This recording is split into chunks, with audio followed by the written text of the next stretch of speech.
Mental tension వల్ల ఏమవుతుంది? First anxiety, depression, hallucinations, bipolar disorders and schizophrenic వెళ్ళడం జరుగుతూ ఉంటుంది.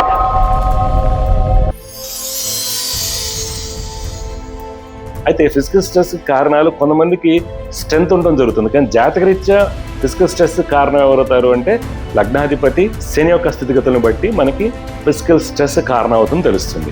దానికి తగ్గట్టు ఎక్సర్సైజ్ చేసుకోవటము, లేకపోతే యోగా, మెడిటేషన్ లాంటి వల్ల ఆక్సిజన్ రిచ్ చేసుకోవడం వల్ల, బాడీలో ఆక్సిజన్, బ్రెయిన్కి ఆక్సిజన్ కరెక్ట్గా అందడం వల్ల, ఆక్సిడేషన్ చేసుకోవడం వల్ల ఆక్సిడేటివ్ స్ట్రెస్ అనేది తగ్గడం జరుగుతుంది, ఫిజికల్ స్ట్రెస్ తగ్గడం జరుగుతుంది.